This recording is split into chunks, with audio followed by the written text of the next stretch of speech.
Hi there. I've been tweaking this recipe for roast turkey in a cast iron pan for the past several years now, and I think last year I finally settled on a recipe I'd be satisfied with. Each year, this procedure seems to have gotten easier, and about the only change made this year is to add some smoked paprika to the herb butter to help give the turkey the color you'd expect to see in a roast turkey. And man, did this turkey ever meet the standards I wanted in a roast turkey. It was beautiful to look at, and most importantly, it was thoroughly cooked and delicious with crisp skin and juicy meat as well. The real key here isn't even to cook in cast iron, though I certainly think that would help and make it easier. The crucial thing to remember here is cook your turkey to the right temperature and don't bother cooking it by minutes per pound or any set time. Be sure to measure the temperature of the turkey and you'll be guaranteed to get a wonderful turkey no matter what method you use or how big it is. Here's one way to cook a turkey, which I'm certainly proud of. See for yourself. For the past several years, I've been using a brine that doesn't have to be boiled in advance. Combine whole milk and vinegar, and you get a curdled milk brine that has the consistency of buttermilk, because if it's good enough for fried chicken, then it's certainly good enough for a turkey.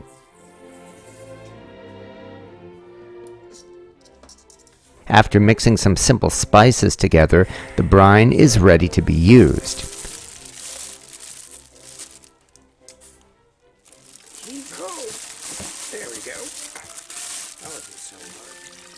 We simply place the turkey in the container, add the brine, and press out most of the air before tying the bag together. And we brine our turkey for at least 24 hours.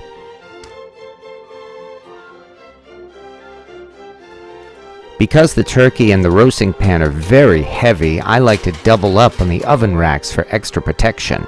And now comes the star of the show, a number 14 size Birmingham stove and range cast iron skillet, who I call Stumpy. We place our pan into the oven, dry, without any liquid or grease, and preheat the oven and the pan to 450 degrees Fahrenheit. And while the oven is heating up, we prepare an herb butter to rub the turkey. For this turkey, we're preparing a very easy herb butter to rub under and over the skin. This will help flavor the skin as well as giving it the look we want to see with a roast turkey.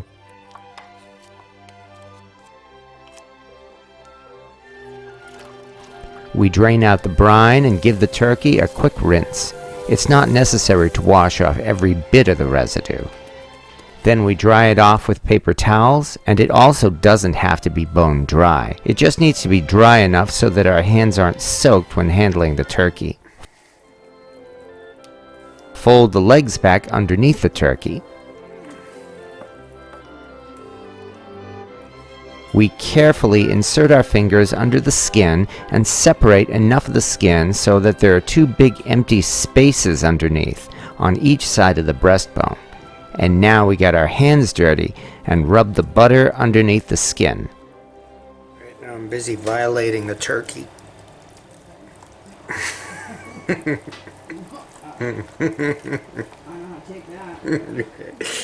Then we can rub the rest of the butter over the outside of the turkey, including the legs and inside the cavity. We tie the legs together to keep them from overcooking.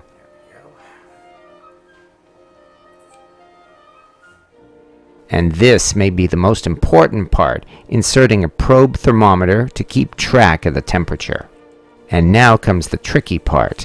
This is a very hot cast iron pan, and be very careful when taking it out of the oven so that no one gets burned. We're not using a rack to elevate the turkey, we just place the entire bird into the hot pan.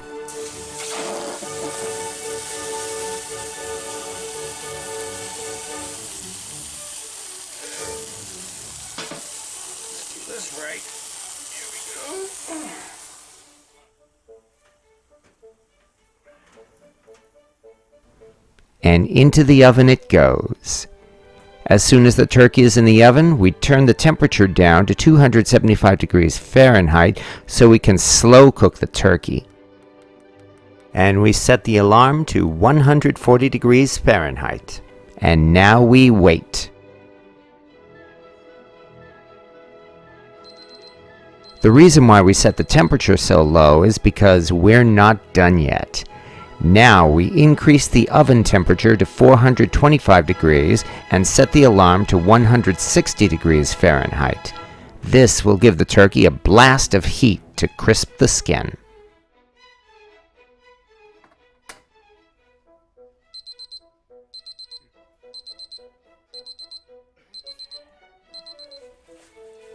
And our roast turkey is done.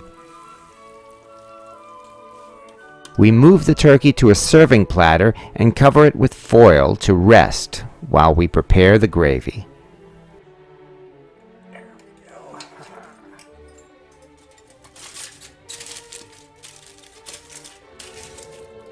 This recipe produces a lot of pan liquid, and this is all we need to prepare the gravy. We heat the turkey residue on medium heat and mix in flour a little bit at a time to produce a roux. Stir it vigorously to mix in the flour and make the roux good and thick. Then we start adding the pan juices a little bit at a time and stirring it to thin the gravy out and bring it to just the right consistency.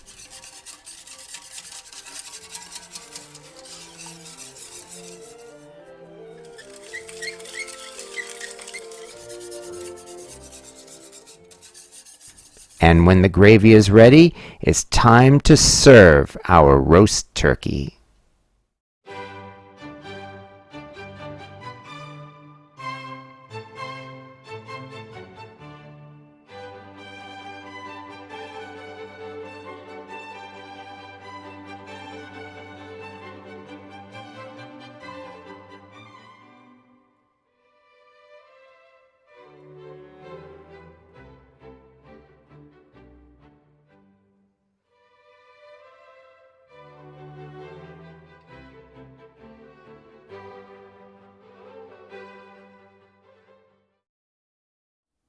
There really don't seem to be many other videos here on YouTube for cooking a turkey in a cast iron pan, and I really hope to change this because roasting the holiday turkey in cast iron has given me some of the best turkey I've ever had.